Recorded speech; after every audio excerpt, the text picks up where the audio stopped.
The night I graduated, my parents drove me to a bus stop instead of dinner. My gown was still damp from the ceremony, my backpack half-zipped, when Mom handed me $10 and said, "Good luck out there." Then she rolled up the window. My sister smirked from the back seat like she'd just watched a scene from her favorite show. The taillights disappeared down the road, and the world went silent except for the hum of streetlights.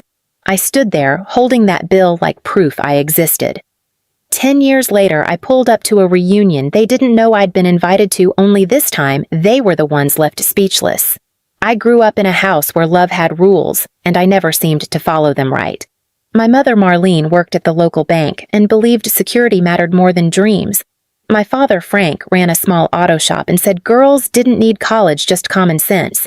My sister, Tessa, was their pride-polished, charming, the kind of person who could turn every mistake into a story worth applause.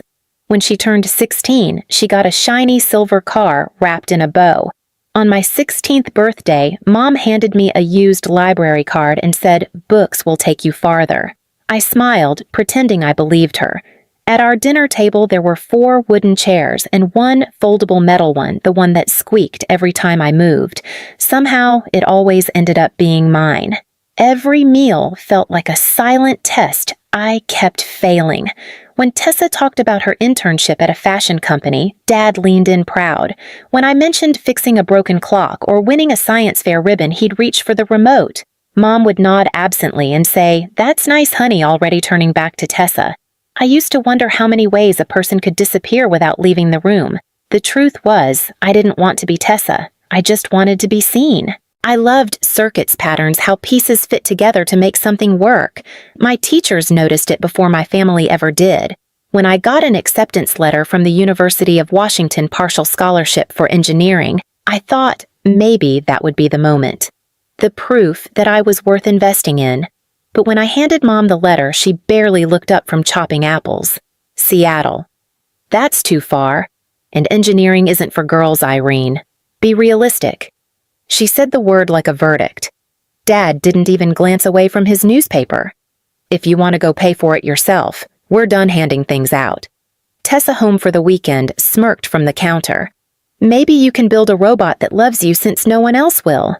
Mom laughed softly, not cruelly, just carelessly. That hurt more. That night, I lay awake listening to their voices downstairs, praising Tessa's new promotion, her potential, her bright future. My scholarship letter sat on the nightstand, its edges curling under the weight of their indifference. I stared at the ceiling and made myself a quiet promise if no one was going to build a path for me, I'd make my own. Graduation day was supposed to feel like freedom, but in our house, it felt like eviction day. Mom kept reminding me, "Once school's over, you need to start standing on your own 2 feet." She said it with that clipped tone that made it sound like advice but felt like warning. Dad grumbled about rent bills and dead weight. The only person who didn't say much was Tessa, but her silence was smug enough. The morning of the ceremony, she twirled in front of the mirror in a designer dress. "Try not to sweat in your gown," she said. "It's the only nice thing you own." I ignored her even as the sting burned under my skin. At the ceremony, families cheered, shouted names, waved banners. My parents sat in the back row, stone-faced. No photos, no hugs. When I walked across that stage, the applause I heard wasn't theirs, it was from strangers. Afterward, I found them waiting by the car. "We should get going," Mom said briskly. "Your father's got work early. I thought we were heading home." Instead, the SUV slowed by the small bus station just outside Bloomington. The air was thick with summer heat, the kind that clings to your clothes. Dad put the car in park.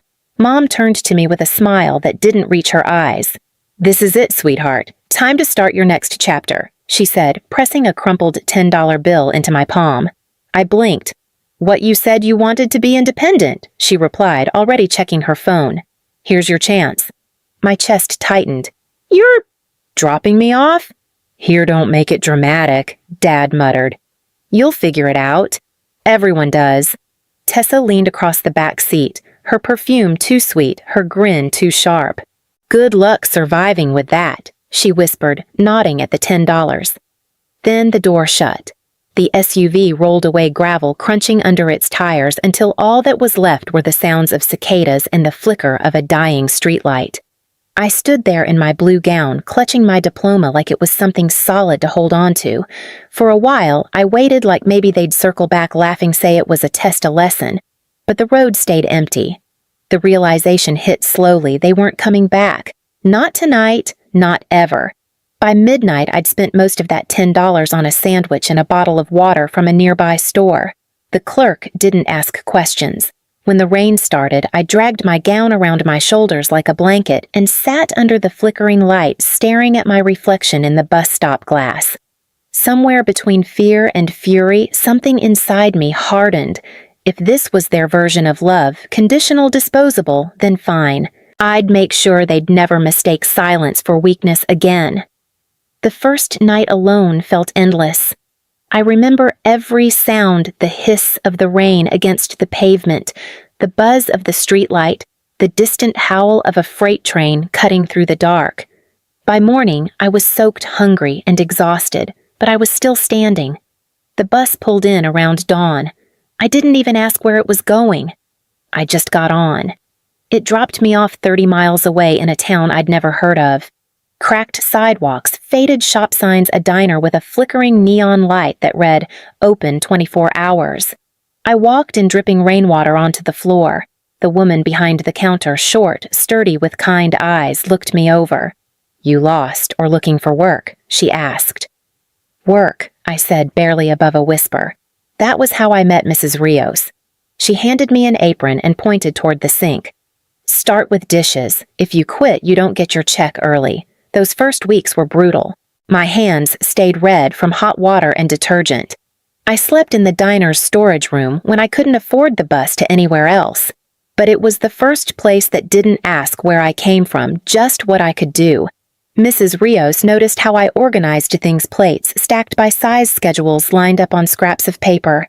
"You've got an engineer's brain," she said once. "Don't waste it." A delivery driver named Caleb started showing up most nights. He was quiet but sharp, the kind of man who saw patterns in chaos. One night when I was hauling boxes, he stopped me. "You're carrying that wrong," he said, taking half the load. Efficiency matters even when no one's watching. He taught me little things, routes, timing, how to cut wasted miles.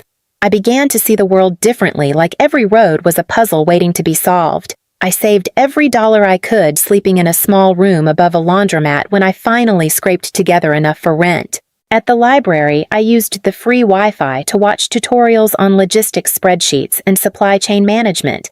I took notes on napkins on receipts on the back of diner order pads. The diner became my classroom, the deliveries my experiments. By the time I turned 23, I landed a part-time job at Northline Freight logging shipments for minimum wage. But when I noticed their routes wasted hours of driving time, I couldn't stay silent. I rearranged one schedule, printed it out, and left it on my manager's desk. The next morning, he called me in. "You just saved us fuel and labor," he said. "How'd you figure that out?" I shrugged. "Patterns." He smiled. "Keep doing whatever that is." That night, I walked home through the rain again, but it didn't feel cold anymore. I'd built something small, but it was mine. Years passed quietly, marked by truck engines, glowing screens, and the hum of fluorescent lights. By 26, I had moved from an assistant to operations coordinator at Northline Freight. I spent nights redesigning delivery routes, days managing dispatchers twice my age. The maps on my wall looked like arteries, all pulsing toward one goal: movement without waste. When I finally built a working prototype of my own route optimization tool, I called it Wayfinder. It was simple, efficient, and mine. By 27, I quit Northline, registered the business, and turned my tiny apartment into a startup office.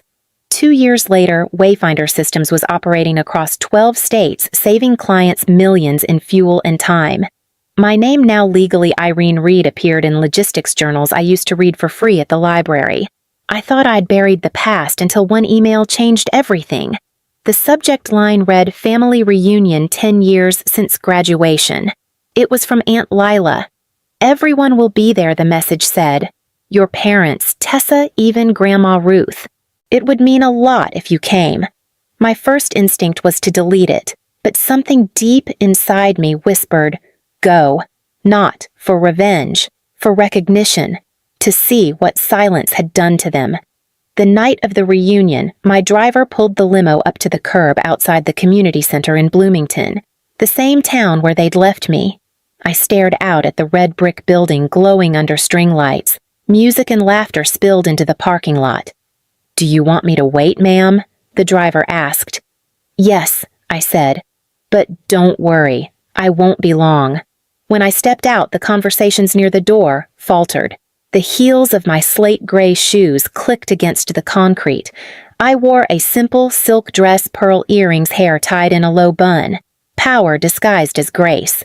Inside a banner read, "Vale Family Reunion." I scanned the crowd faces I hadn't seen in a decade. Aunt Lila waved first, eyes bright with emotion. "Irene," she gasped, hurrying over. "Oh, honey, look at you." "It's Reed now," I said softly. "But yes, it's me." She squeezed my hands. "You came." I can't believe it. Neither could they. Across the room, my mother stood by the buffet table, her silver hair swept perfectly back, posture rigid. My father nursed a drink, avoiding eye contact. And Tessa, still immaculate, still magnetic, was holding court among cousins, laughing like she owned the air. When my mother finally noticed me, her face froze. Then came the polite confusion, the faint narrowing of her eyes. She didn't recognize me, not yet. I signed in at the table near the entrance. The volunteer glanced up. "Oh, you're with Wayfinder Systems, right? You're the event's sponsor. Thank you so much for your generosity." "Of course," I said, smiling faintly. "Glad to support the community."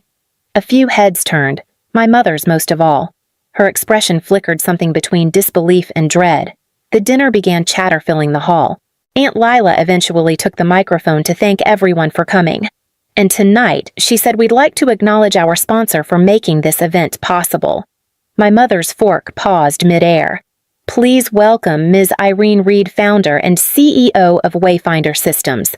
The applause rose, scattered and hesitant.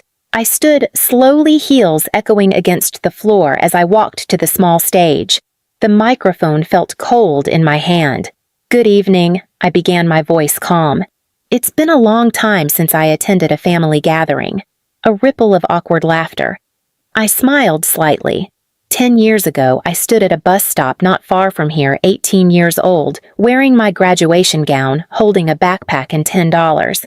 My mother told me, "Good luck out there," and then she drove away. Silence spread like ink. I thought that night was the end of something. I continued. But it turned out to be a beginning. Every mile I walked, every job I took, every night I stayed up learning how to build a better route, it led me here. I paused, scanning the room. My mother's face was pale. My father looked down at his drink. Tessa's lips parted slightly, her practiced composure faltering. "So, tonight," I said, "I'd like to announce a new initiative, the Benchlight Grant. It's a scholarship for students who have no family support, who are told to be realistic instead of being believed in. Because no one should ever have to start with nothing but a bus ticket and a broken heart." Applause built slowly, then stronger, until the entire hall echoed with it. But my parents didn't move. When it finally quieted, I stepped off the stage.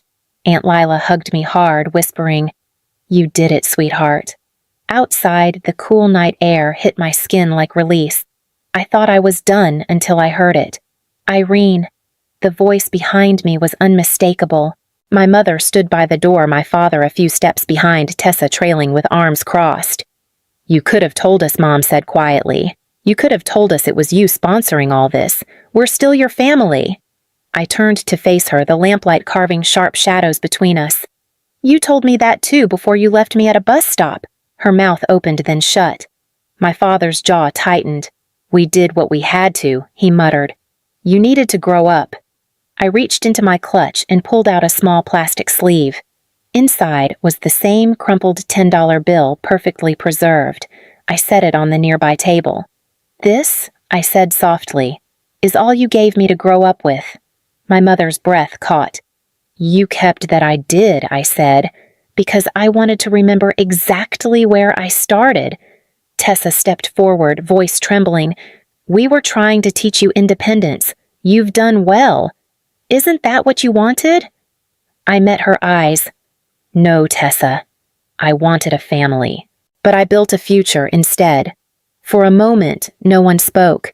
The night hummed with the sound of cars on the highway. Aunt Lila appeared behind them, her face stern. "You left her with $10 in a bus stop," she said to my parents. "She turned it into a company that keeps people moving. That's more than any of you ever taught her." Grandma Ruth wheeled herself closer, her voice barely above a whisper. "You left her out there that night. I never forgave you for that." My mother's tears finally fell. My father turned away, shoulders rigid. Tessa's face crumpled, shame replacing arrogance. I picked up the $10 bill again and tucked it back into my clutch. "I don't need apologies," I said. "I just needed to see if anything had changed. It hasn't." They stayed silent. I turned toward the waiting limo, gravel crunching under my heels. "Keep your seats," I said gently without looking back. "I've built my own table." As the door closed behind me, I saw their reflections in the window, small, stunned, and still standing under the same light that had once watched me cry. The drive back to Seattle felt quieter than I expected. The road stretched wide and dark ahead, lit only by passing headlights. In my lap sat the small plastic sleeve with the $10 bill creased, faded, but intact. The same night they left me, that bill had been a sentence. Now it was a signature. Proof that I'd rewritten everything they once decided for me. When the limo merged onto the interstate, I caught my reflection in the glass. Not the scared girl in a graduation gown, but the woman who built her own map. Every company contract, every mile tracked by Wayfinder Systems was a road back to that bus stop and far beyond it. I thought about Grandma Ruth's trembling voice, Aunt Lila's proud tears, the silence that hung between me and my parents. I didn't feel rage anymore, just distance. Clean, quiet distance. They had taught me what abandonment felt like. I had taught myself what direction meant. As the city lights appeared on the horizon, I took one last look at the bill and whispered, "Thank you for the push." Then I slid it back into my bag beside the company keycard engraved with my name, Irene Reed, CEO. Justice didn't come from payback. It came from peace. Before going home, I asked the driver to take one last detour. County Road, 17, the old bus stop. The same bench, the same flickering light, only now it looked smaller, harmless even. I stepped out, heels crunching the gravel, and placed a small bouquet of wildflowers on the seat. Beside it, I set the $10 bill, still sealed in its plastic sleeve. "This is where you left me," I whispered. "And this is where I learned to move." The wind was soft that night, brushing past like a quiet apology from the universe. I turned, walked back to the car, and never looked over my shoulder again. If someone ever left you behind, don't wait for their return. Build your own road. And when you do tell me where you're watching from, I promise you're not alone.